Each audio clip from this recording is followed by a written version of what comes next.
From Hollywood, it's time now for... Johnny Dollar. Joe Rastelli at Homicide, Johnny. I was out when you called. Anything new on the Harvey Stone killing, Joe? Not a thing, but maybe we've already got all we need. Meaning Helen Barrett? We're still holding her. Joe, I don't think she did it. No? Oh, I know it all adds up to her, but... Well, just call it a hunch. Hunches are fine, Johnny, but facts are better. You want to hear some facts? I'll be right over.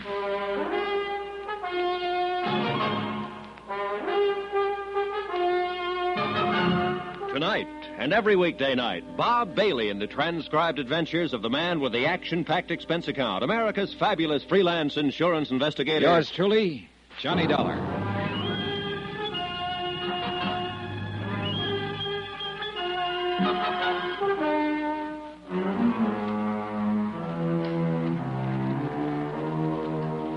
Expense account submitted by Special Investigator Johnny Dollar. To the Home Office, Northeast Indemnity Associates, Hartford, Connecticut. Assignment, the Imperfect Alibi matter, location New York City. Expense account continued. Item 8, $1.40, cab fare to police headquarters from my hotel to talk to Lieutenant Joe Rastelli. Sit down, Johnny. Thanks. Facts, you said. Facts. Number 1. Harvey Stone was shot on the left side of the forehead at close range with a .38 caliber Smith & Wesson. The gun was near the body. Any prints on it? No, it was clean. But Helen Barrett had gloves with her. Helen says she left Harvey's apartment and went to her own to pack up. They were going to elope. When she got back to his apartment, he was dead. So she told me, Johnny. I'd like to believe her, too. She seems like a pretty nice kid, but... But what? Not enough facts in her favor. Who saw her leave Stone's apartment? We can't find anyone who did. What time did she leave? She can't remember. Did anyone see her return? What time? That's a lot of questions not to be able to answer, Johnny. Yeah, I know. What was the time of death?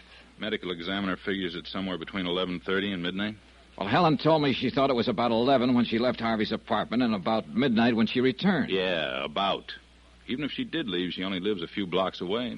It's a lot of time unaccounted for, Johnny. Yeah. Better fill me in on what you know. Well, as I get it, Harvey Stone took over the management of his father's corporation when old E.J. took to a wheelchair about a year ago. Yeah, I know. 2 years ago, old E.J. married an ex-chorus girl named Daphne. Yeah. Well, she's about Harvey's age. The two of them were apparently pretty friendly, and the old man was bothered by it occasionally. Incidentally, he and Daphne are joint beneficiaries on Harvey's insurance policy. $150,000 worth. Sounds like you're trying to tie the old man into the killing. Be quite a stretch, Johnny, from his wheelchair up in Westchester County to Harvey's apartment on East 57. I know, but right now I'm more interested in Daphne. Oh? I told you last night I thought Dutch Krieger was mixed up in this. I went to his office afterward and spotted a picture of Daphne Stone on his wall. Inscription, All My Love. Signed, Daphne. You think Daphne got Dutch to do her and himself a favor, huh? That's a possibility, isn't it? Sure, it's a possibility. Trouble is, there are all kinds of possibilities. Right now, I got to stick with a probability. Helen Barrett. Uh-huh. How are you doing on motive for her? Not good, not bad. We know there was some question as to whether they were going to be married or not. Helen says the hesitation was on her part. But suppose it was the other way around. Harvey decided not to go through with the marriage? Yeah. Getting cut out of the Stone money would hurt some girls plenty. Maybe this was her way of getting even with him for breach of promise. You know, Joe, for a guy who loves facts, seems to me you're edging over into hunches, too. Well, I admit it isn't a closed case by a long shot. So let's get back to facts. Harvey was shot in the forehead with a .38 Smith & Wesson sometime between 11:30 and... Excuse me. Rastelli speaking. Who? What about? Oh, well, send him in. Somebody wants to see me about the killing. Oh? You Lieutenant Rastelli? That's right. You're handling the Stone killing? Trying to. I want to talk to you about it. Sit down. Thank you. What's your name? Gentry. Alvin Gentry. So what about the Stone killing? I killed Harvey Stone. What? Let's have that again. I said, I killed Stone. I want to make a statement. Why did you kill him? He's making a play for my girl. I didn't like it. Your girl? You mean Helen Barrett? Who? Helen Barrett, Harvey Stone's fiancée. No, I don't know her. I mean my girl, Doris, the hat check girl at Barney's. Well, go on. Well, Stone was on the make for her. Every time he came in Barney's, he'd make a play for her. I told him to lay off, and he wouldn't. He asked her to go away with him. I went to his apartment, I killed him. How'd you kill him? I shot him. Where? I told you, in his apartment. I mean, where did the bullet hit him? Oh, in the chest. What kind of gun did you use? 45 Colt. What'd you do with the gun? I threw it in the river. Okay, Gentry, get out. What? I said get out. But I told you... Yeah, you told me all right. Now I'm telling you, get out. Look, I don't understand. I'll tell you what you do. You just go on out of here and think it over. When you come back with a few facts straight... Facts? Yeah, like the caliber of the gun and where Stone was shot and the location of the gun. You get the facts straight, and I'll be glad to listen to you. Now get out. Okay. Confessing Sam number 1. Yeah, there's always a string of them. That's one reason we don't usually release the caliber of the gun to the papers, to help weed out these confessing Sams. Wonder why they do it. A psychiatrist was explaining it to me once. Something to do with repressed feelings of guilt, I think he said. Next one will probably say he stabbed Harvey Stone with a letter opener. Yeah. Well, I'm going to run out and have a talk with Daphne. Stelly speaking? What? Now, look, Mike, you take the statement, huh? Thanks. Well, I was wrong about the letter opener, Johnny. Oh? We got a guy now who claims he used a razor on Harvey. Slit his throat from ear to ear. As I left, I spent about 3 minutes feeling sorry for Estelli and his crank confessions, but then I dropped that routine and started feeling sorry for my own problems. The case against Helen Barrett looked pretty bad, but I still kept thinking of Daphne Stone's picture in Dutch Krieger's office. Expense account item 9320, transportation to the Stone estate in Westchester County. I was shown into the king-size drawing room again to wait for Daphne. But then I saw a very interesting sight that wiped Daphne out of my mind for a moment. It was old E.J.'s wheelchair at the door to the solarium. And what was unusual about it was that it was empty. I edged toward the door. Then I got a glimpse of E.J. puttering around his orchids.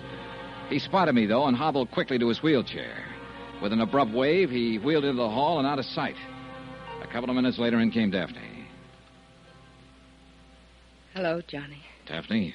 Look, you said it was important that you talk to me, but I really don't feel much like talking after what's happened. I'm sure you understand. I think so.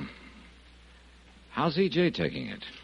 My husband is reacting as I suppose any father would who'd just lost his son. He's bewildered and hurt. You didn't tell me E.J. could navigate without his wheelchair. I saw him a minute ago inspecting his orchids. The wheelchair was parked near the door. I didn't think it was important, Johnny. It's true he can be out of his chair for short periods, but it's rather uncomfortable for him. Out of his chair for how long? Not long enough to get into New York and back, if that's what you're wondering. Thanks. You told me it was E.J. who was opposed to Harvey's plans to marry Helen Barrett, but I found out that you were the one who was fighting it. I suppose it was foolish of me to pretend otherwise. I guess I just didn't want you to get any wrong ideas. About what? About the reason I opposed it. What's the right idea? The name of Stone means something, Johnny. Dignity, tradition, breeding. I doubt if someone like Helen Barrett, an entertainer, nice as she is, could keep that tradition alive. Are you kidding? I'm completely serious. Something like this happened once before with Harvey's secretary, Martha Winters. And you stopped it just like you were trying to stop him from marrying Helen. I don't like the way you put that. I merely persuaded him to think of the family name. You know, you kill me, Daphne. What do you mean by that? This dose of blue blood you picked up. Aren't you a Daphne come lately yourself? How dare you? Save it. E.J. told me he lifted you out of a chorus line when he married you. Now, how about it? Yes, it's true. So where do you get off with this? I don't suppose you'd ever understand this, Johnny. But there are chorus girls and chorus girls. This I know. I had to support my mother somehow. But all the while, I knew that life wasn't for me. Then when I got a chance at this life, I took it. And since I married Edward, I've lived the way anyone with the name of Stone should live. I've put my past behind me. Even Dutch Krieger? Dutch... Yeah. Yeah, I saw your picture on his office wall. He was part of the past. It doesn't exist anymore. Isn't it kind of a coincidence he tried to worm his way into one of Harvey's business deals? I had nothing to do with it. And Harvey acted correctly in refusing to have anything to do with Dutch. I see. Then you opposed Harvey's marriage to Helen to protect the family name, huh? Just as I opposed the previous attachment to his secretary. Sure it wasn't because you didn't like the idea of competition? That's a pretty low thing to say under the circumstances. Well, just what are the circumstances? It's very simple. I've lost someone who was very dear to me. Even though I was Harvey's stepmother, we were practically the same age. Sure. I know people talked about it, made crude jokes about it. But I didn't care. Because I found in Harvey something I'd never had in my life before. Oh? What was that? A friend, Johnny. A real friend.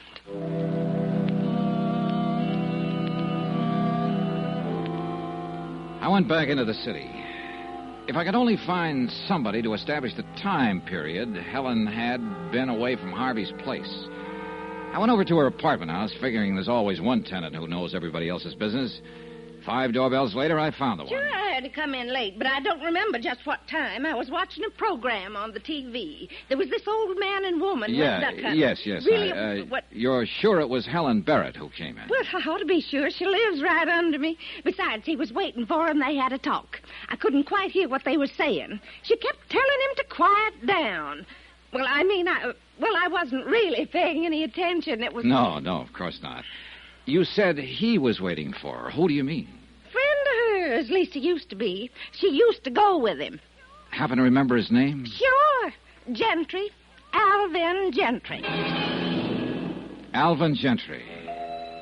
It was Alvin Gentry who'd made the fake confession in Rastelli's office. At the time, there'd been nothing to tie him into the case. But now, according to Mrs. Carson, he was a friend of Helen's. My hunch about her innocence took a nosedive. Yeah, that confession he tried to make could be his way of trying to protect her. And that would add up to just one thing. Helen was guilty after all.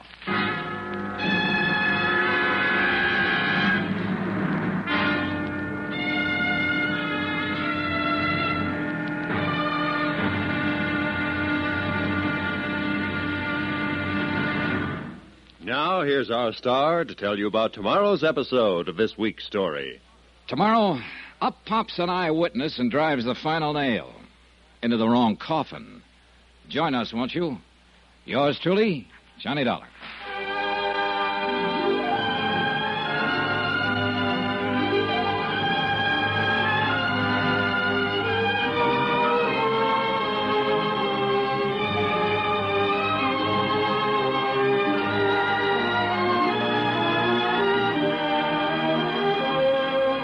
Yours truly, Johnny Dollar, starring Bob Bailey, is transcribed in Hollywood. Written by Robert Reif, it is produced and directed by Jack Johnstone. Be sure to join us tomorrow night, same time and station, for the next exciting episode of Yours truly, Johnny Dollar. Roy Rowan speaking.